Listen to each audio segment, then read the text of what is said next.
Thank you very much. I'm really very happy to be here. And that's a great honor for me to talk about the problem, which the challenge that is a challenge on both sides of the channel, definitely. Although I'm afraid that in the history of EU, the era that we have at the moment will not be called the post-Brexit era. Well, that's definitely an important event. That's an important historical date, but we do not count the history of the EU as EU with United Kingdom and without United Kingdom. Well, it simply, there is a possibility like that, that the country is leaving the United Europe or is joining United Europe. So while it is a very important and challenging event, we have to take it as something, well, normal in the longer and longer history of the European Union. But of course, you are absolutely right when you think about EU as the organism which have been affected very much by the changes that happened last years and these new ways of cooperation with United Kingdom that we have to create. So I allow myself to say a few words about this process, but also about the impact that the changes in the law in the UK and changes in the organization of the data protection issues in the UK will have for the European Union and for the countries which are generally coming from these European roots of the data protection, because we have to remember that these roots are not only in the EU, they are rather in the cooperation which started in the Council of Europe, in the Convention 108, and that's something which is much longer, and which we are dealing with for much longer time.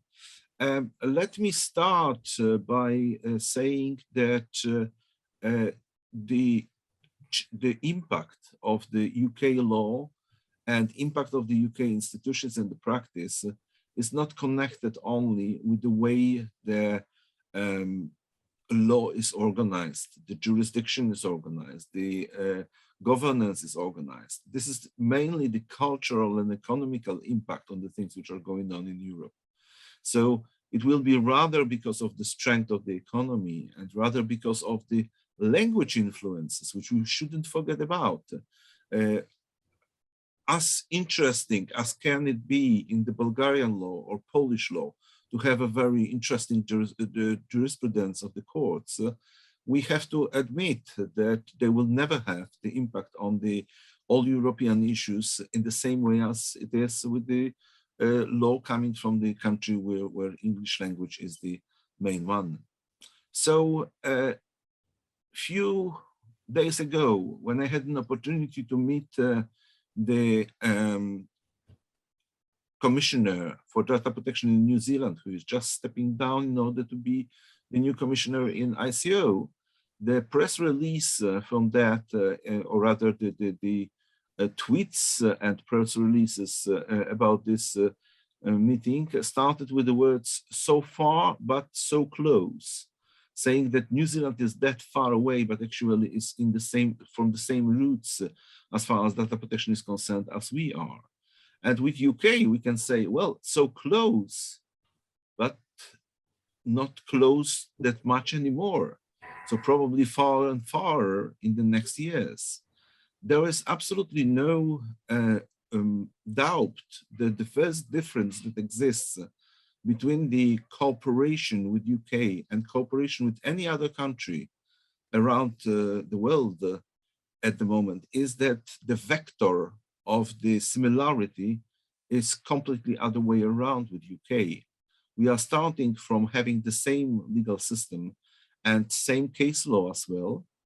And in the normal way, by default, we will start to differ one from another. So the systems will be more and more different one from another. While with the other systems that we, for example, issued as European Union, the decisions on adequacy, we have had rather the opposite situation. So the system started to be closer and closer to the solutions which were coming from the European law, or at least they were equivalent in the meaning that we could understand the solutions in the other countries as more similar or more understandable for the European Union law. And now with the UK, it's actually the other way around. Both Peter Hastings and me, we had an opportunity to take part 3 years ago, I guess, or it was 4 years ago even, in the small workshop which was organized by Liz Denham when the ICO was working on the international strategy for the office for the next years. And we were probably the only non-native speakers taking part in this event, though Peter's English is much better than mine. Anyway, we had to look at that as the foreigners going from non-Anglo-Saxon countries and judging this kind of impact. So this cooperation that we have between EU and the UK will definitely have 2 dimensions.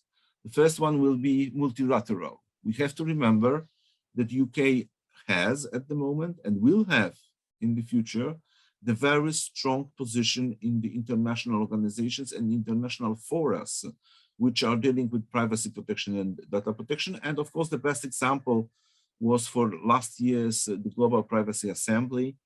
So the meeting and the organization that was gathering all the data protection commissioners from all over the world, which was led by Liz Denham as the chair, but also by the ICO as the secretariat of the whole organization. And we can say it was done in a very UK way, and it will stay like that for the next years as well, even if even when now the secretariat is in Mexico, but still, I guess UK will play there an important and vital role. And the same is with the OECD. The same is with the Council of Europe. Well, I will skip the political comments on the current statements by Minister Raab, but let's say that Council of Europe stays as the venue for the cooperation as well. But the bilateral cooperation will not be that easy, because the UK will not have anymore the special status of being somebody from the family. It's actually joining the group of the countries which from formal point of view are exactly at the same place. So this New Zealand with their solution is not that farther from the formal point of view than UK. So that, as I said, that's economical impact. That's a practical organization of the markets that will play the role, not the formal ways of cooperation. And in this sense, I will stay definitely in contact with the ICO. And I believe still that these contacts are extremely important, but they will not be different than the ones that we have with other countries out of the European Union. And let me say in the end that while I don't want to comment the proposals for the changes in the UK law that were proposed by the government and which Sir Jacob said about a while ago, I have to say that still one of the biggest assets that UK has in all international cooperation that we can think about is the Information Commissioner's Office, Information Commissioner's influence, and Information Commissioner's Office practical work from day by day.